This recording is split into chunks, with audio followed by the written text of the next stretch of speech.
स्वामी कहते हैं राजन वरहा पीडम, भगवान ने किसका मुकुट लगाया है? सोने चांदी का नहीं मुकुट पहने भगवान। सिर पर किसका मुकुट लगा हुआ है? भगवान ने धारण किया है मोर पंख।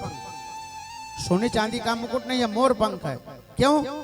एक दिन भगवान बंसी बजा रहे थे बैठ करके, कदम के वृक्ष के नीचे बंसी बजा रहे थे बैठ करके। तब तक एक मोर नाचने लगा और नाचते नाचते उस मोर का एक पंख टूट करके गिर गया।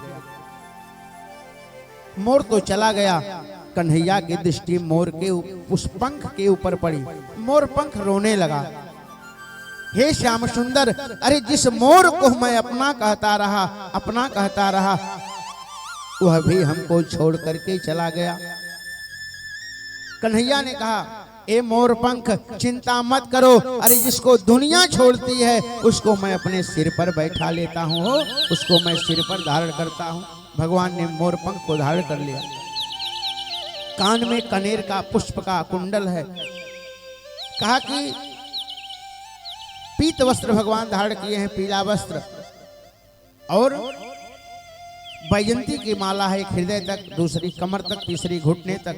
और जब भगवान चल रहे हैं तो मालाएं हिल रही हैं।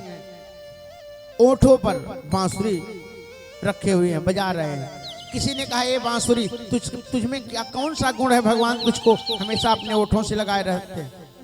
उसमें छिद्र ही छिद्र तो है बांसुरी में। भगवान ने कहा कि जो दुनिया में खाली होता है, अरे उसको मैं भरने का काम करता हूँ, उसको मैं भरने का काम करता हूँ।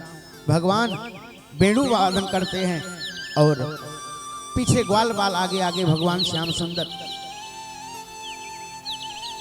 एक बार स्वामी विवेकानंद अमेरिका में गए। स्वामी विवेकानंद अमेरिका में गए, प्रवचन कर रहे थे। जो शिकागो में हाल था, प्रवचन कर रहे थे। तो एक अमेरिकन आकर के बोला, ए स्वामी जी, मैंने सुना है आपके यहाँ के जो कृष्ण हैं जब बंसी बजाते हैं तो गौएं उनके पीछे पीछे भागती हैं। अरे ऐसा भी हो सकता है? ये सब रटी रटाई बात है। ये संभव है कि पशु पक्षी भागें? कहा, ये तो बात सत्य है। हमारे जब कन्हैया बंसी बजाते थे तो गौएं भागती थी, पशु पक्षी सारे लोग कृष्ण भगवान की तरफ भागते थे, गोपिकाएं भागती थी। कहा, ये संभव है? कहा, बिल्कुल संभव है। विवेकानंद जी ने मन में विचार किया, इसकी जो उसने कहा है इसको प्रैक्टिकल करके बताएं। तो विवेकानंद जी क्या किए, जब दूसरे दिन प्रवचन समाप्त हुआ तो भागने लगे। और जब विवेकानंद जी भागने लगे तो पीछे पीछे जितने लोग थे सुनने वाले सब लोग दौड़ने लगे। और एक जगह जाकर के विवेकानंद रुक गए। सारे लोग अगल बगल घेर करके खड़ा हो गए। अरे स्वामी जी, आप भागे क्यों भाग रहे थे? कहा, मैं इनको यही बताने वाला था, बताने के लिए मैंने किया। क्या? कि जब मेरे पीछे मेरे जैसे साधारण व्यक्ति के पीछे आप लोग भाग सकते हो, तो हमारे जो भगवान कृष्ण थे, पर ब्रह्म परमात्मा थे, क्या उनकी बंसी में इतनी शक्ति नहीं, उनकी वाणी में इतनी ताकत नहीं कि लोग उनके पीछे भागे? उसने पैर को पकड़ लिया स्वामी जी के। तो कहने का भाव, आज भगवान जब चलते हैं, वेणु को बजाते हैं, बंसी बजाते हैं, तो गौएं भगवान के पीछे पीछे जा रही हैं, ग्वाल बाल। इतनी सुंदर उस दृश्य का वर्णन इतना सुंदर किया है श्री सुखदेव स्वामी ने। कीर्ति वेणुरवमुराजम सर्वभूत मनोहरम श्रुत्वा ब्रज स्त्रियः सर्वा वर्णयन्तो वीरे वीरे। भगवान की बंसी सबके मन को चुरा लेती है और गोपी भगवान का दर्शन करने के लिए अपने दरवाजे पर खड़ी रहती हैं। भगवान अभी इसी रास्ते से आएंगे, उनका दर्शन होगा। और वेणु गीत का वर्णन किया है श्री सुखदेव स्वामी ने। आगे एक लीला भगवान ने किया, चिरहरण की लीला। गोपियों के वस्त्रों को चुराया है, बाद में भगवान ने उनको समझा करके फिर वस्त्रों को दिया। भगवान की अवस्था धीरे धीरे 7 वर्ष होने वाली है। और एक दिन उस ब्रज